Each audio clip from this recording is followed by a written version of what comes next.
Woo. Oh, y'all look good. I want you to look at something right now. Think of some major goal you want, or maybe it's one you're already working on and you have experienced a lot of setbacks, a lot of defeats. You've experienced a lot of disappointment. Maybe you've already given up. And maybe you just need a little fire, a little encouragement to get back in the game again. Here's what I want you to look at. There are winners, and there are losers, and there are people who have not discovered how to win. And all they need is some coaching. All they need is some help and assistance, just a little support.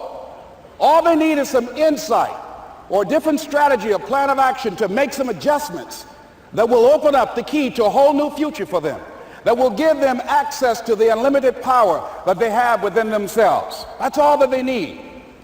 So what I want you to do is think about something you want for you, that's real for you, that's important for you, that will give your life some special meaning and power. And I don't even want you to say, I can do that. I don't want you to assume that. See, 5 years ago when I started out in this area, I would not have been able to make the mental leap that I would be up to where I am right now.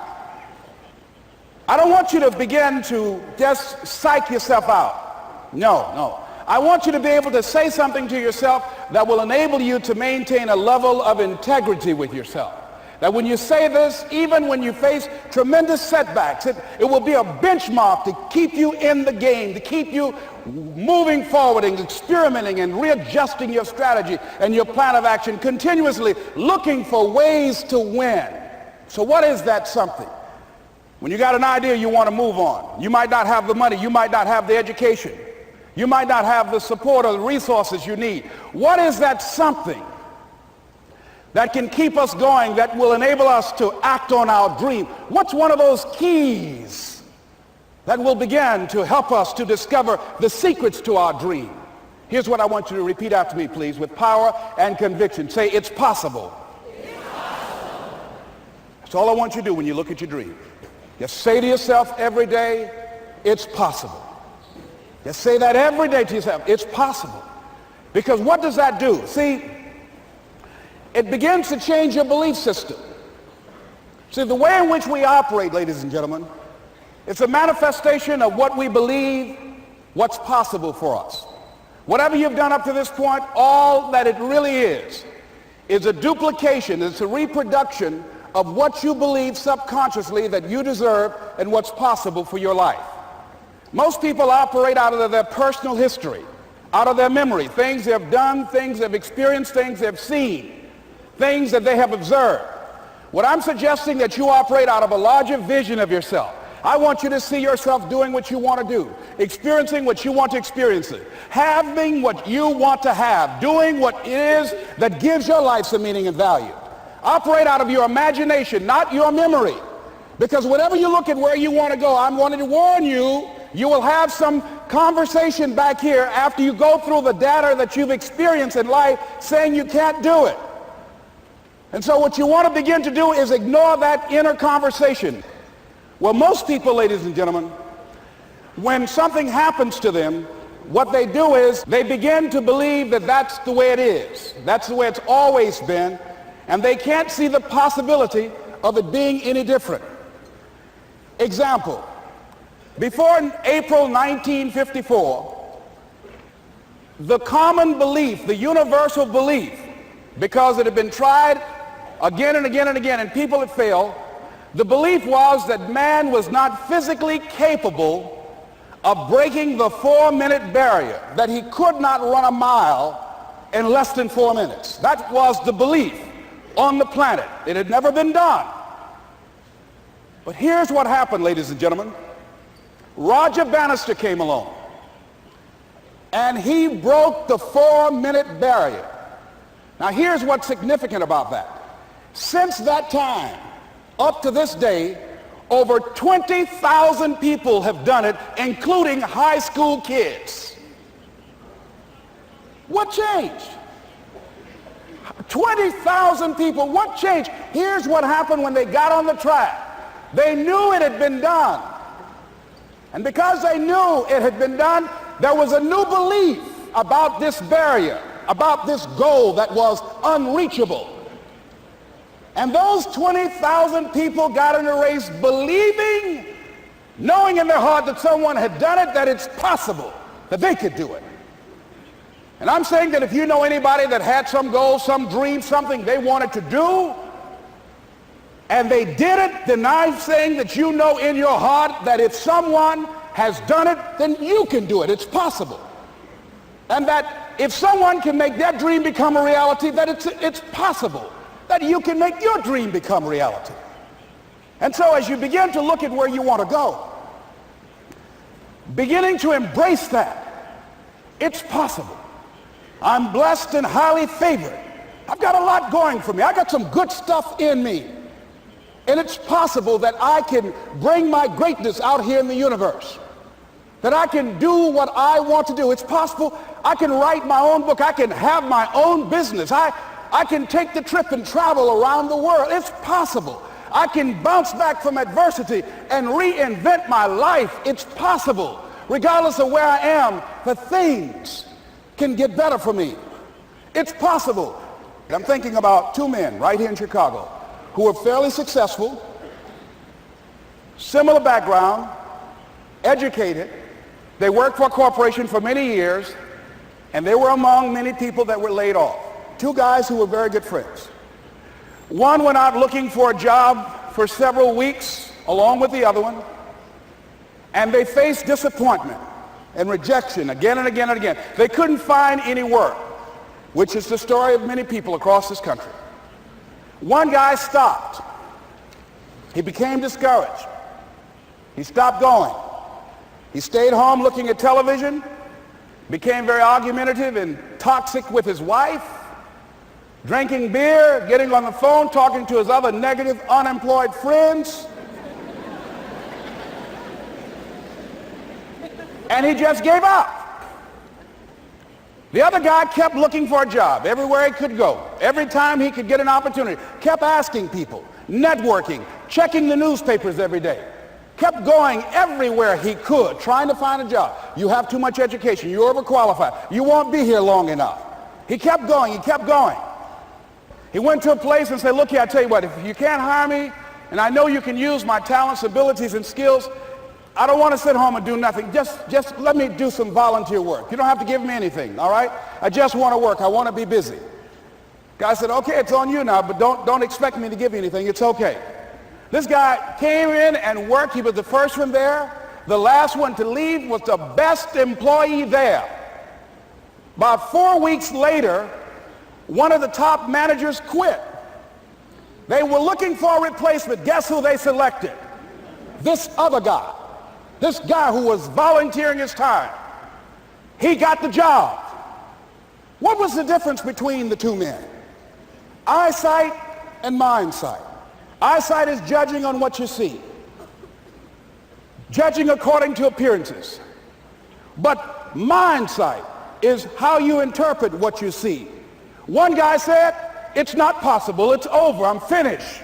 I can't do it. I can't make it. He surrendered.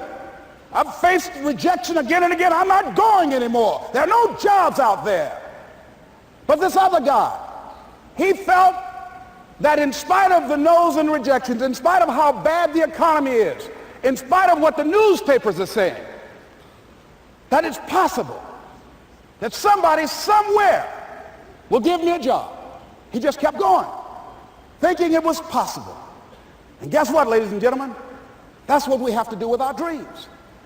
Because things happen to you in life that you can never, ever anticipate. And many times when those things happen, you want to give up. I remember when I was in broadcasting, when I was a disc jockey, I became very controversial, not only being a disc jockey, but I felt that radio was something that you not only entertain people with, but you also empower them, you educate them. And I got fired. I didn't just leave, they fired me. That was a shock. I said, wait a minute. They took my microphone. I thought that was who I was. No, ladies and gentlemen, it wasn't. I had to do something else. And I didn't know what else I could do. See, here's what I'm looking at. What are the uses for your life right now that you haven't even reached for yet? See, I believe that when you don't have enough encouragement to act on your dreams or ideas, or you're not enlightened enough, that life will act on you. See, life had moved on me and said, Les Brown, you have outgrown this. It's time for you to do something else. Well, I wasn't enlightened enough. I organized some disc jockeys and got my job back.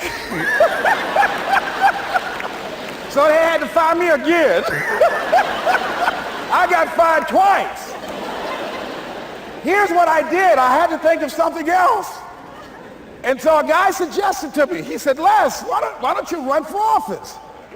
I said, man, I never run for office. I've never known anything about how to operate in the political arena. I've heard encourage people to register to vote and get out to vote, but I don't know anything about politics. He said, neither do the people who run for office all the time.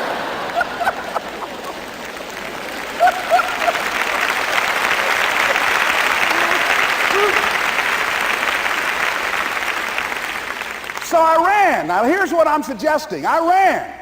You got to do what you can where you are with what you have. I didn't have any money. I didn't know anything about the political process. I didn't even have any support. But here's what the guy told me. It's possible you could win. That's all I had. I was running against an endorsed candidate. He was an incumbent. He had the newspaper support, all of the leadership in the community, and I was challenging this guy. So I had a saying when I was on radio, stand up for what you believe in because you can fall for anything. And I would go door to door. I have my kids on one side of the street. I would be on the other, and I'd knock on doors. Hello, my name is Les Brown. Tell everybody I'm still standing. They get on the phone. Child, Les Brown was to my house today. You know the boy on the radio with the big mouth? Yeah, they fired him, honey. Say he's still standing. See, I'm saying just keep moving. Don't start feeling sorry for yourself. Don't spend time blaming and talking about what happened to you. See, whatever you talk about, that's what you multiply and expand in your life experience. So don't talk about stuff unless you want it to keep on happening to you, all right? So I got in that kind of action.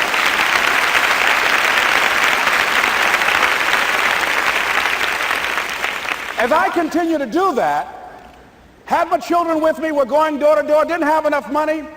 Eventually, we got close to the election and something happened that really surprised me. Guys who I thought were going to either support me or stay out of it, various powerful community leaders, they became involved in it and they endorsed my opponent. I felt devastated. Now that's going to happen to you when you're working on your dream. Things are going to happen that's going to catch you on the blind side. That was shocking to me. They didn't have to do that. All they had to do was just stay out of it. But here they go, come up in there messing with me. Now that's going to happen. There's some people who believe it's their personal business to stop you from living your dream, all right?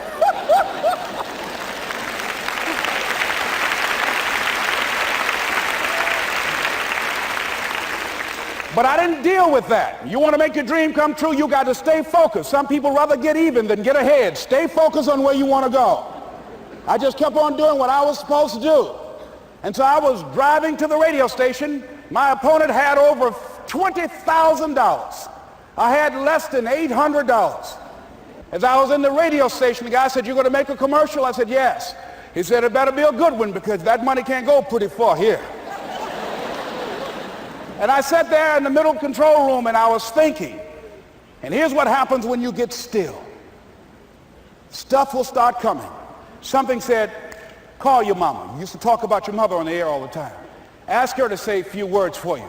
That'll be a different kind of political spot. So I called my mama, and I had a gospel record playing in the background.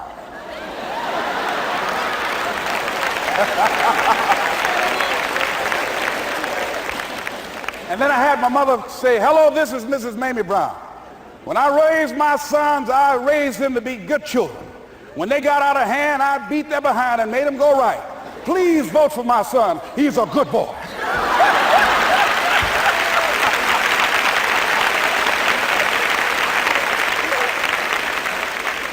Usually in the state representative race, maybe 3,000 or 4,000 people will come out to vote in a primary. In that primary race, over 27,000 people came out and voted and said, "I'm voting for Les Brown because his mama said he's a good boy." I won, ladies and gentlemen. I won.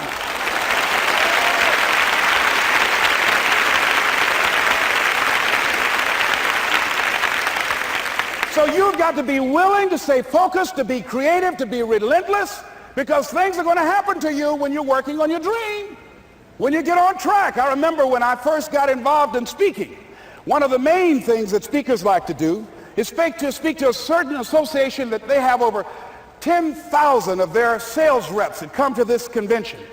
And I was relentless. I kept saying, it's possible. It's possible. See, what I want to let you know and set you up for, because you say it's possible, don't mean that you're not going to have any problems.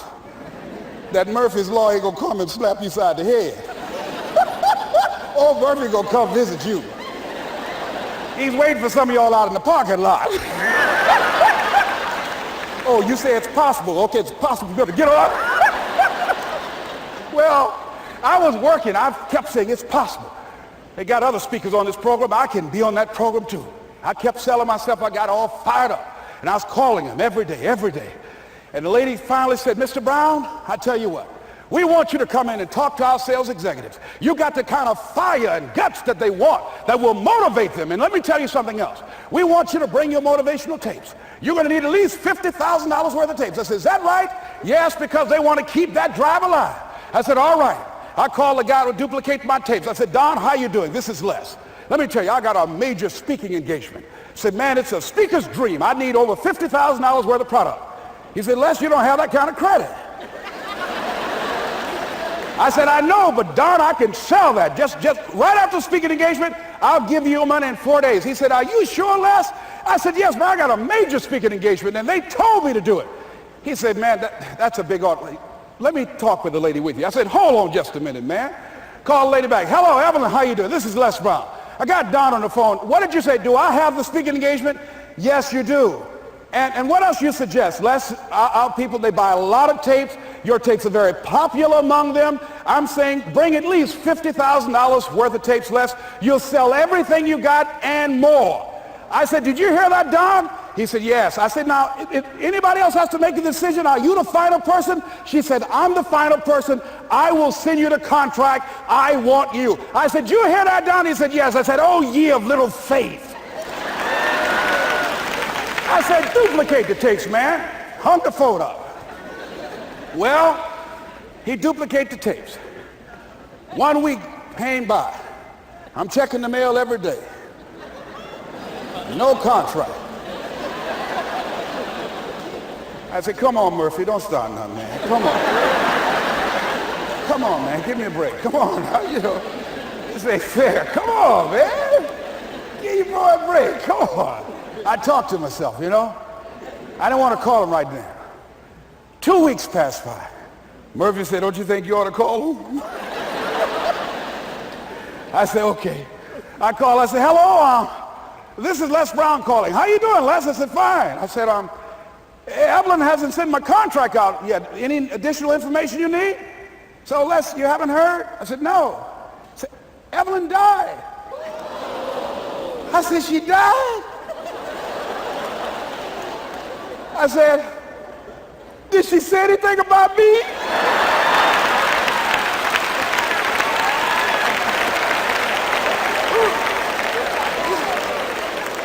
When I got home, I was so wiped out. And Murphy was in the house waiting on me. Murphy said, is it possible you want to listen to some of your tapes?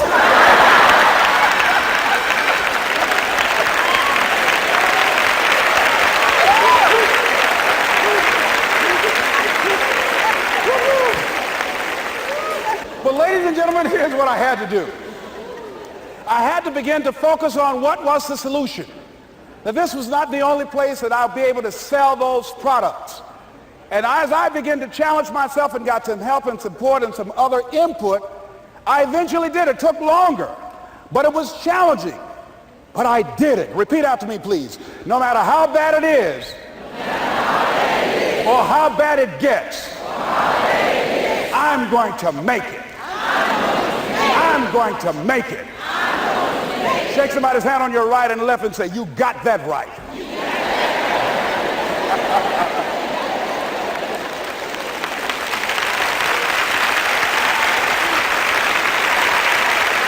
Repeat after me, please. It's possible. I can have my dream.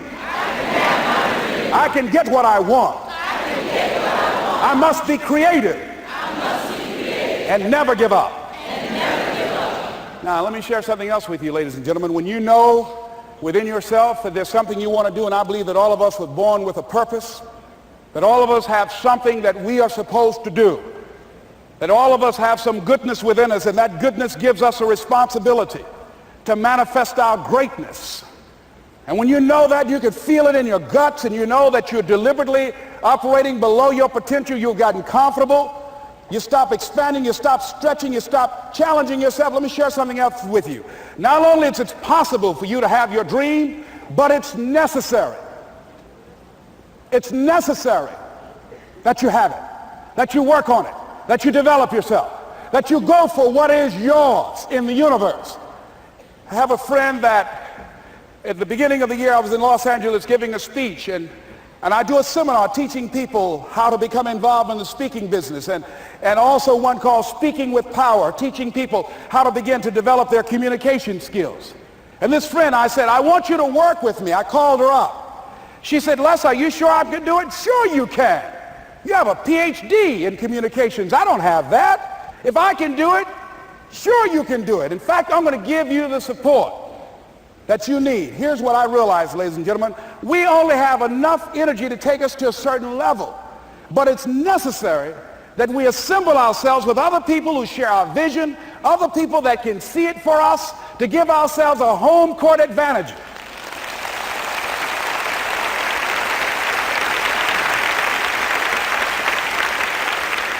So it's necessary that you seek out other people who think like you, who are growing, who have decided that they are not satisfied with where they are. See, I don't believe that necessity is the mother of invention. No, necessity, in my opinion, is not the mother of invention.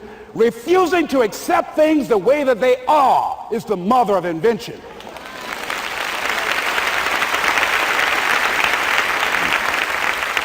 When you decide, I'm not going to settle for this, this is not going to be it for my life, I deserve more than this. See, that will start making you do some stuff. See, a lot of people go to work every day miserable, and all they do is just talk about how miserable they are.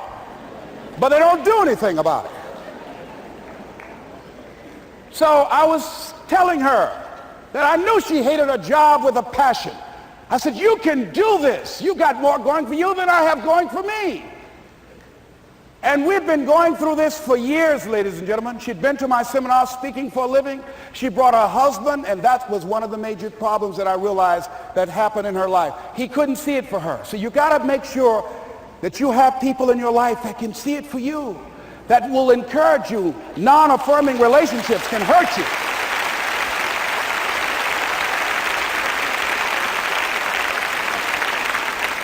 And I talked to him. I said, I don't have anything to do with your marriage. I said, you and I are good friends, and she and I are good friends. And I'm not taking sides. I said, but if you can't see it for her, don't tell her that. Just give her some support. What if you're wrong? It's possible, man, that if I'm doing it, she can do it. Well, you're different. How are you going to tell me that? You've seen her speak. She's got great speaking skills. Don't underestimate her. You don't know. You've got a great woman here. But you see, people who can't see it for themselves can't see it for you. He was happy.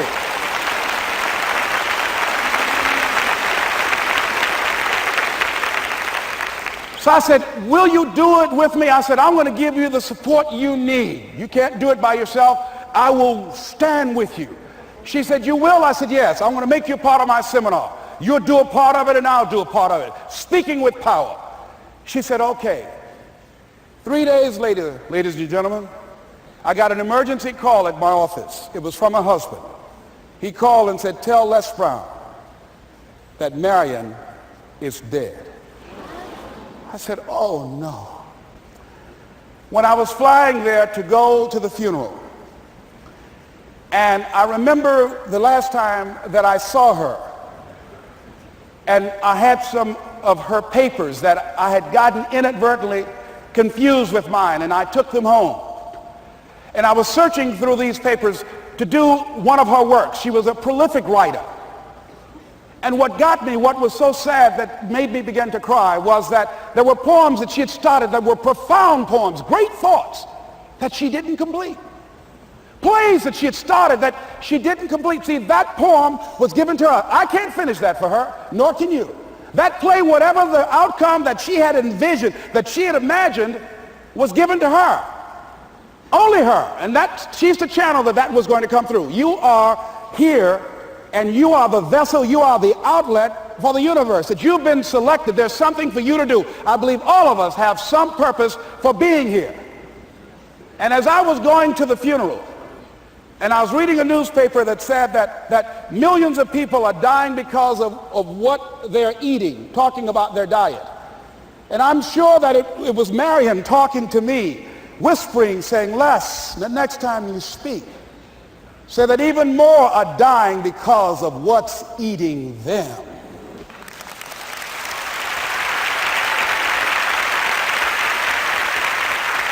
When the challenges of life come your way, you've got to find ways to increase your sense of self-appreciation, because if you don't, you're bombarded with negative stuff every day that beats you down, and you will find yourself unconsciously engaged in self-destructive behavior. If you don't program yourself, life will program you.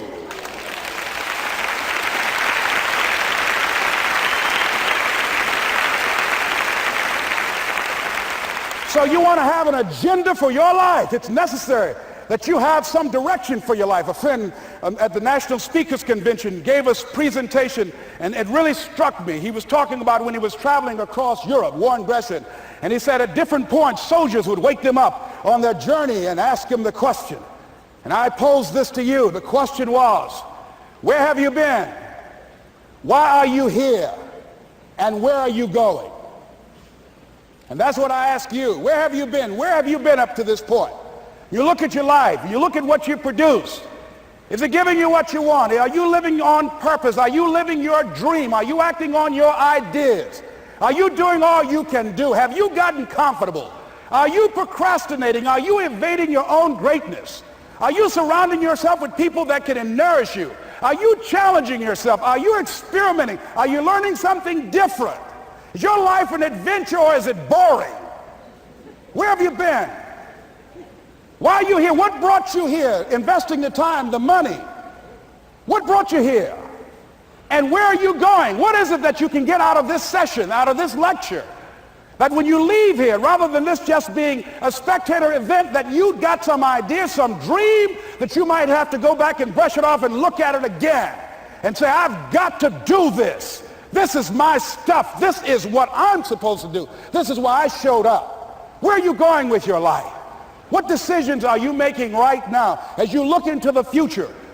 Are you experimenting to find out what other talents and abilities that you have? See, we're in a time right now. The day is gone where you could just go to college and get out and get a job and work 30 or 40 years with job security and retire with a gold watch. The gold watch days are gone. Brand new day. Party's over. So now you have got to be multi-talented and multi-skilled. You've got to use all your stuff. You don't know what else you can do. I didn't know I can do what I'm doing right now. It's necessary that you stretch and challenge yourself and say, let me see. I start out as a trainer. I'm a trainer. That's what I am. That's what my expertise was in. And then I decided, let me see, can I speak? And then I discovered, hey, I can do that. What if I hadn't tried to do that and just been satisfied with just being a trainer, with a limited vision of myself? And then after training, and then I said, well, maybe I can go into business for myself. And I started speaking, going into business for myself. Well, maybe I could train other speakers and teach them how to go into business for themselves. See, you want to have a backup plan. You want to have other strategies for yourself. In case this doesn't work out, you got something else going over here.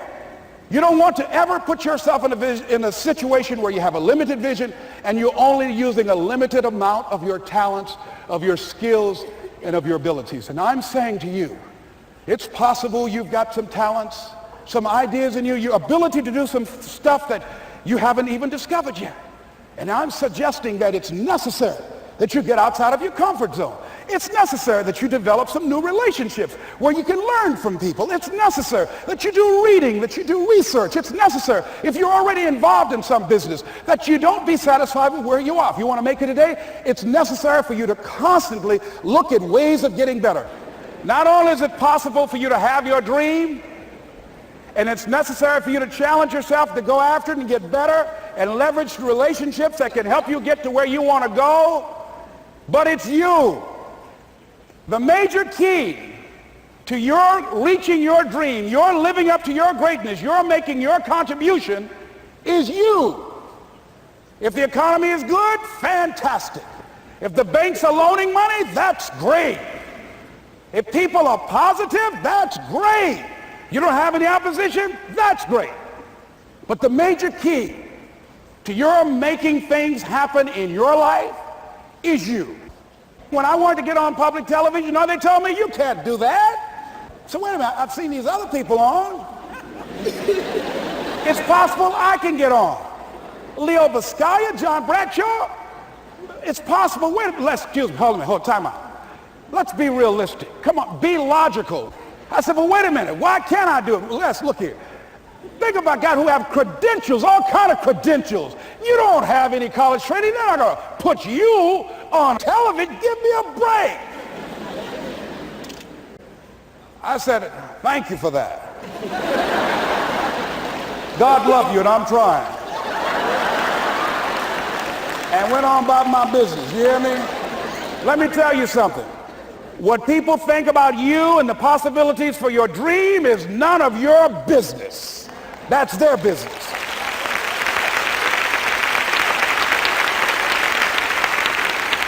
They have no imagination, ladies and gentlemen.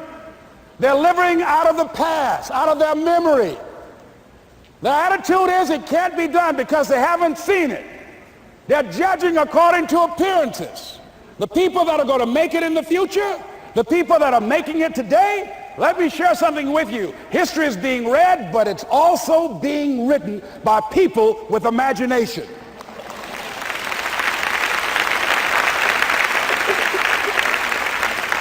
So I went to the next mode, necessary to start talking to people and seeking and asking for what I wanted and leveraging relationships and trying to find out how do the people do it that went ahead of me? How do they do it? And then what is it I need to do? How is it I need to train myself, to develop myself? What's the resources that will be required in order to make it happen? And as I start seeking out and asking questions, I started running into people who said, I know someone who can help you do that. And they helped me get connected with those people. Remember, we have so much energy that can take us so far. It's necessary that you hook up with some other energy that can take you to the next level. I hooked up with them. They said, let's go. I said, away we go.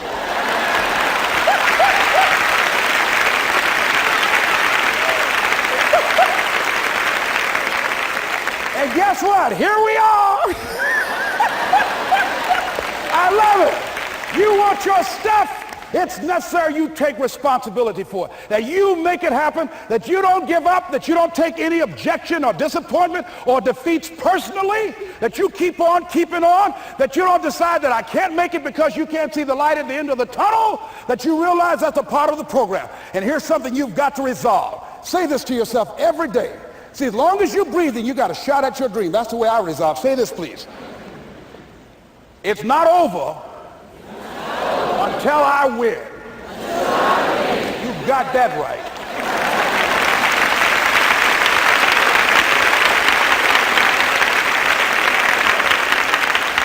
It's not over till I win.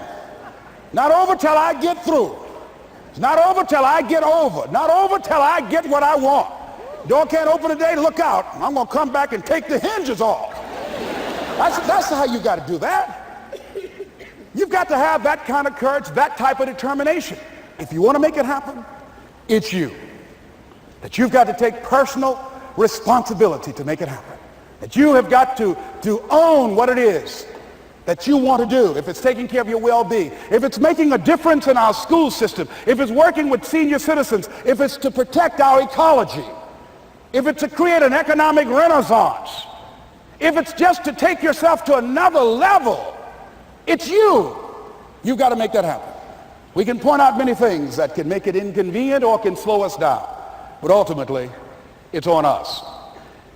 Next step is, not only is it possible and necessary, and it's you to live your dream, to make this greatness that you have within you become a reality, but what I've come to appreciate when you're working on changing your life, changing some bad habit, getting out of addictive situations or relationships, or working to build a dream or making a difference in our society, or learning something that's very challenging. Here's what I realize, ladies and gentlemen, and develop a great deal of respect for.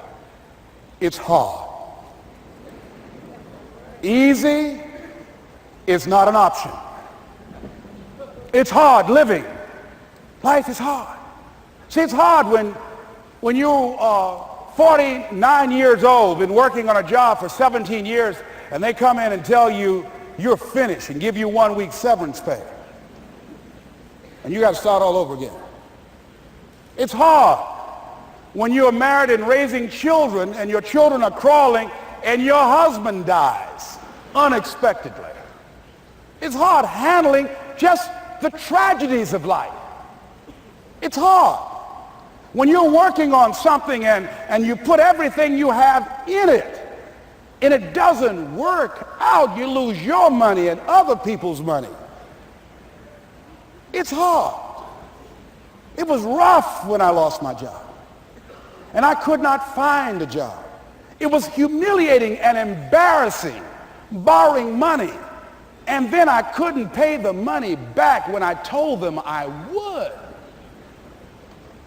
That's rough. How people look at you, how they respond to you. It's very hard. It's humiliating. Here's what I discovered that happens to you in life, that you will go through things, and while you're going through them, you can't understand why it's happening to you. But after you go through it and you get back and you look at it and you say, oh, now I understand why I needed that lesson. Have you ever happened to you? Raise your hand. Has it ever happened to you that I couldn't understand it then, but after I got through it, then I saw that that was preparing me for bigger and better things.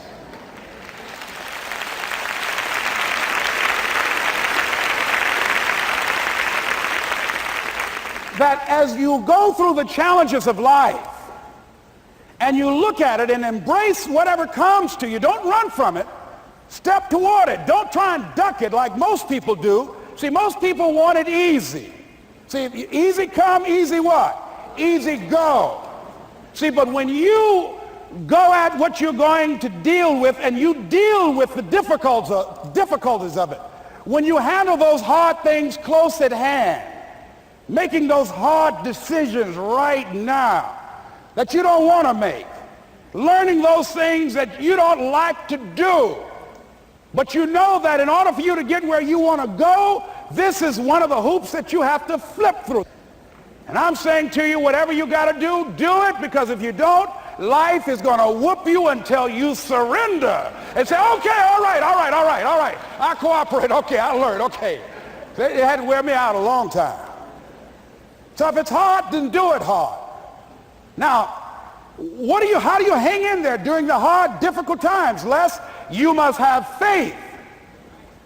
You've got to believe in yourself.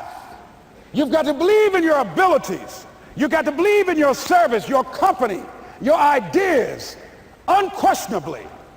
You've got to have faith, and that faith gives you patience. That it's not going to happen as quickly as you want it to happen. A lot of things are going to happen that will catch you off guard.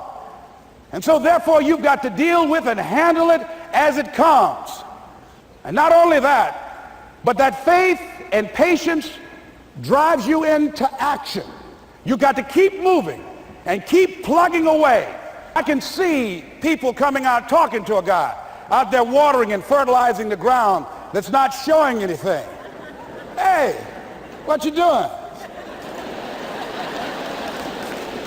You've been out here a long time, man. And the conversation in the neighborhood is, you growing a Chinese bamboo tree, is that right? Yeah, that's right. Well, even Ray Charles and Stevie Wonder can see ain't nothing showing. You know that's how people are going to do you? So how long have you been working on this? How long have you been working on your dreams? And you have nothing to show. This is all you got to show. People are going to do that to you. And some people, ladies and gentlemen, they stop because they don't see instant results. It doesn't happen quickly. They stop. Oh, no. You got to keep on watering your dream. And when it began to happen, they stopped laughing. They said, look, whoa, look here. Look how, hey, man, you know, I know you can do it. Look here, you got a job here?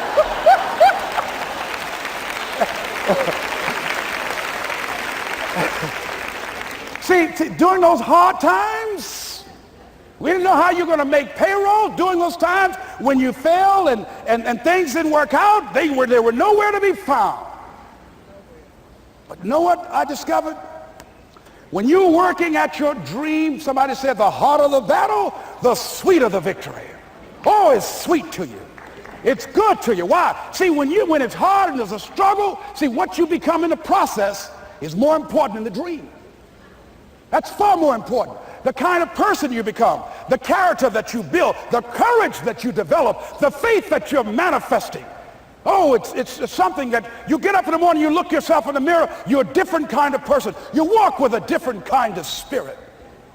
And people know that you know what life is, that you have embraced life. You knew it was hard, but you did it hard.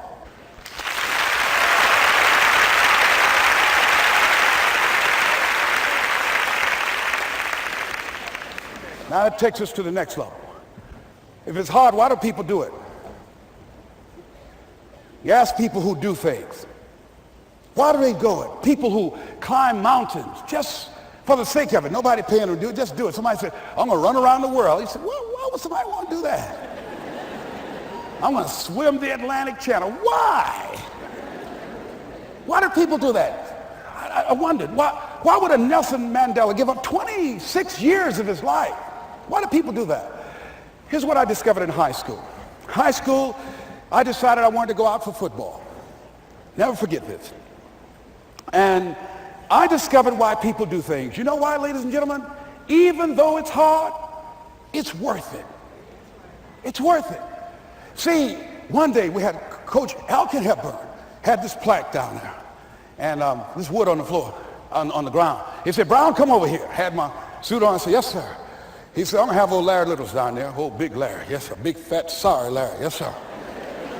Brown, I want you to get down bull neck. Yes, sir. He said, I want you to run at Larry. I want you to put your helmet right in his pit, right up and hit his chest and knock him off that board. You hear me, Brown? You can do that. Yes, sir. Can you do that? Yes, sir. I say, hubba, hubba. I say, hubba, hubba. He said, Brown, I want you to knock him off. You're going to make the team. I know you can get him, all right? Look at him, how sorry he is. Knees knocking and everything. I said, yes, sir. Then he went down to Larry. Larry Littles, who played 12 years for the Miami Dolphins, all pro for 12 years. This is a bad, big dude. 250 pounds, strength, agile, and all muscle. He said, Larry, he said, man, you know Brown down there. He's down there talking about your mom and everything. He talked about how fat and sorry you are and how he's going to knock you off this board. Larry now spitting fire and growling and foaming at the mouth. Now I'm looking at Larry saying, oh, hubba, hubba. He said, look at that fool down there growling. He told me he's going to scare you that you're going to leave. Are you going to leave? No, coach, I ain't going to leave. Go down there and knock him out the park. Boy, coach got back. He winked at me. Go get him, Brown. I went hard. I ran into Larry with my helmet. Larry said, boom. I don't know where I landed. When they woke me up, I said, can y'all take this helmet off me for a minute? I said, y'all got any more positions out here? They said, like where? I said, don't y'all need an announcer? They said, Brown, where you going? I was crying. They said, man, some girls over there. I said, I don't care, man, I'm hurt. So that fool almost killed me, man. He said, Brown, you quit, man. I said, yeah. I said, what? I said, it ain't worth it, man. No, it ain't worth it. Y'all go ahead. Y'all crazy. I'll be your announcer, man. I was calling the game. I was up there in the booth. Call good games, too, because the pain wasn't worth it to me. And I'm saying to you, you know why people do what they do? The people who go after their stuff, what makes it worth it? It's got to be your passion. You got to love it, ladies and gentlemen. You got to love it. It's got to be what you are supposed to do. You want to sing, and even though they want to invite you to Carnegie Hall, you're going to sing to anybody that listen to you, including singing to yourself. I used to talk to my plants when nobody else would listen to me. You got to write, even if no one published your book, write, because that was given to you to do. You do what it is you're supposed to. You're supposed to build something. You're supposed to create something. I don't know how to do it. Learn. Do whatever is required. Just go out there. It's possible you can get what you want. It's necessary. If you want it, you got to go into action. You got to be willing to experiment. You got to be willing to fail and to succeed. You got to be willing to form and to develop new relationships. It's you. It's on you. You got to make that happen. Nobody's going to bring it to you on a silver platter and say, here's your dream manifested. No, it's hard. Yes, it's hard. It's difficult. Yes, right. And it's worth it.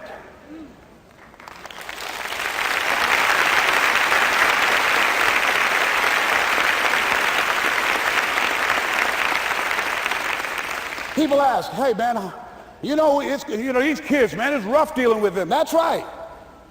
That's right. You think peer pressure happened overnight? We went through peer pressure. I remember as a kid, some guys said, hey Les, me and another fellow named Willie Lower, we were going home. Hey man, we're going down to Gould's, man, and knock off a grocery store. I said, look here, I don't want no part of that. I'll see y'all later. Say, y'all chicken. I said, that's all right, you say whatever you want. Low star. I'm not chicken, man. Don't call me chicken.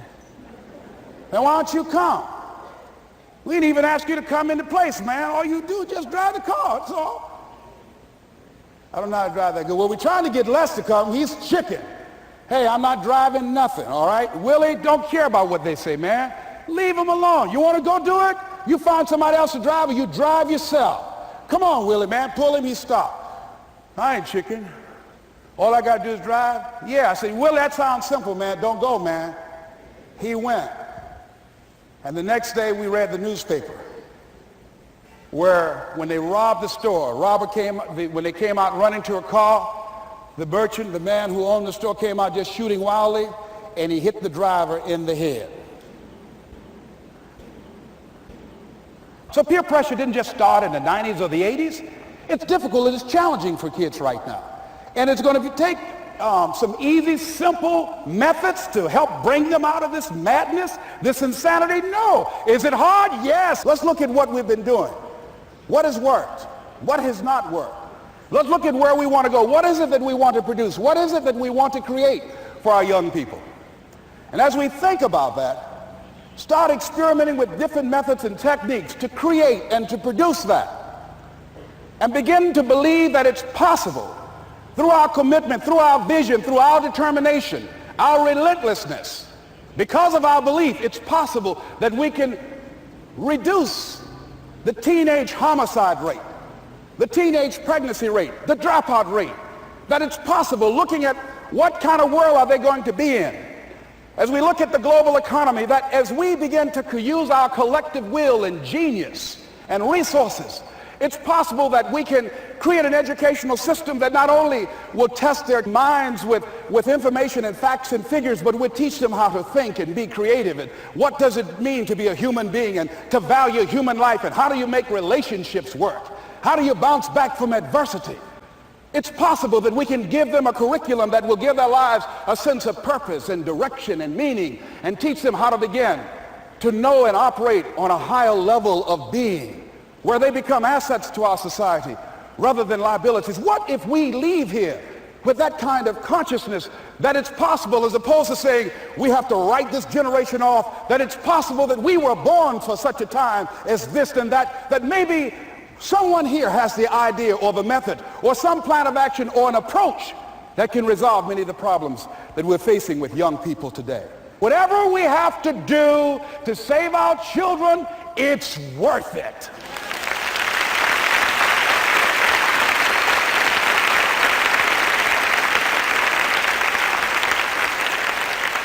So that brings me to the final step, that it's necessary for us to begin to look at the future and know that it's possible that we can have our dream. Yes, it is. Other people have done it, then we can do it. We fail a lot of times. Well, a lot of other folks fail, and eventually they came back and they succeeded. So it's possible we can have what we want. And we know that we want to get it. It's necessary that we align ourselves with people that think like we do. It's necessary we get negative, do-nothing people out of our lives. It's necessary we never stop learning and growing and developing ourselves. It's necessary that we never give up. We know that it's you, it's me. It's being responsible for our stuff and deciding that we're going to keep on keeping on, that we're going to find a way to win or find a way to make it happen. And we know it's hard. It's not going to be a picnic. Yes, it's hard, and we will do it hard. And once we do it hard and we go through it, we realize it was worth it. And once you discover it was worth it, it is done. It's done.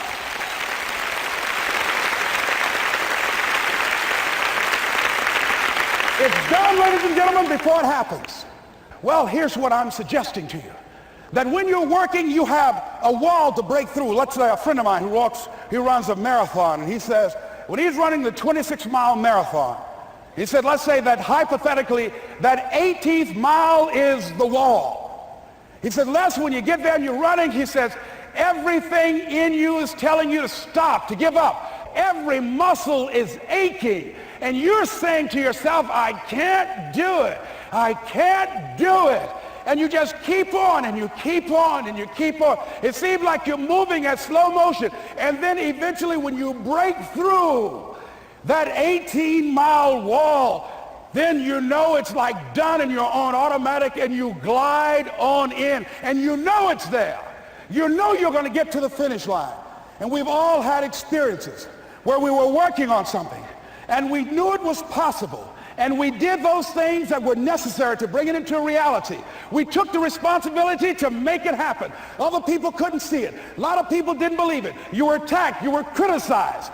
People were opposing you, but you kept on doing it. It was hard. It was rough. It was difficult. But to you, it was worth it. And eventually you got to a level you know, can nothing stop me now. I'm on the move. I'm on the move.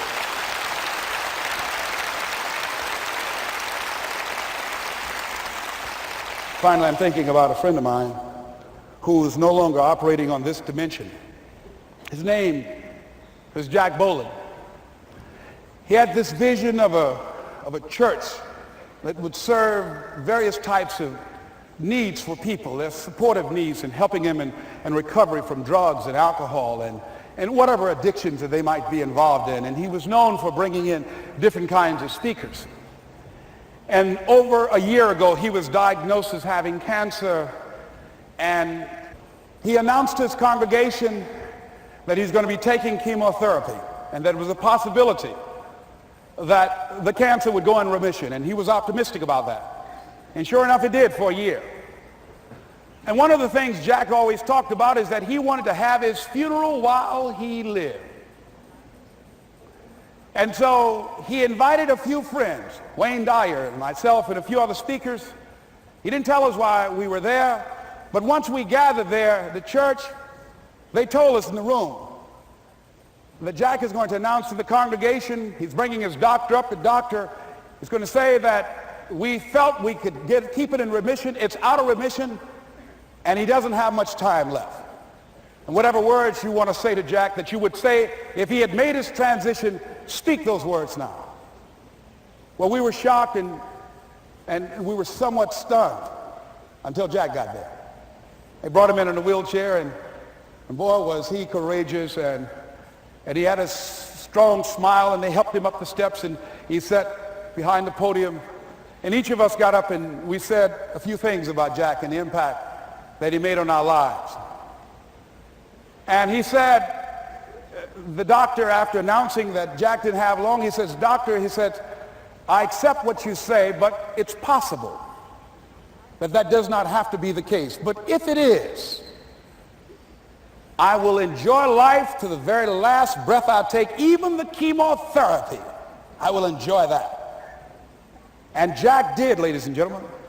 And when they said that all of his vital organs were failing, they called his family and his close church staff to the hospital and said he's dying. And so they came and they all gathered in the room. And Jack at that time was unconscious. And he gained consciousness, and he looked at them and he said, with what strength he had, he said, I want to thank you all for being here. You've been a great staff to me. He looked at his sons, his daughter. He said, you've been a great family. He said, don't feel sorry for me. He said, I'm ready to go. I'm looking forward to the next adventure.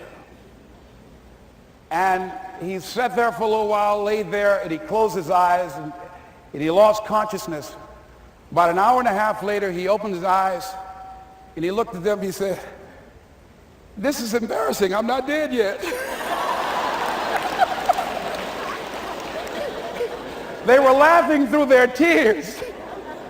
They said, Jack, you are a character. He said, hey, I hate giving up this kind of control.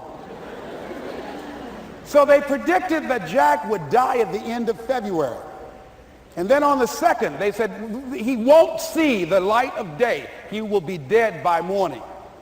Ladies and gentlemen, Jack died on March 4th. And we believe that even in his dying, Jack sent his congregation a message that I want to give to you with his permission. March 4th is the day he died, and we believe Jack was saying, March 4th.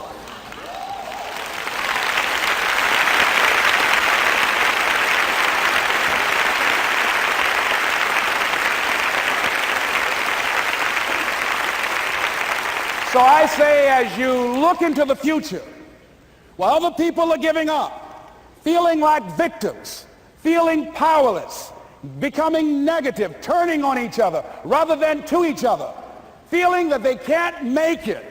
Be ye not conformed to this world, but be ye transformed by the renewing of your mind with the mindset of that it's possible that we can save this generation. It's possible that we can create new industries, a new economy. It's possible that I can find a new profession, a new job. It's possible I can create a new life. And it's necessary that I become actively involved in becoming a positive force in my life and on the planet. And it's me, yes, it's you, it's all of us pulling together, working together to create this brand new future. And it's going to be hard. Easy is not an option. But if it's hard, we will do it hard. Whatever is required to snatch victory from the jaws of defeat. And it's worth it, yes. It's worth whatever we have to do. And once we know that, it is done. It is done. It is done. It is done.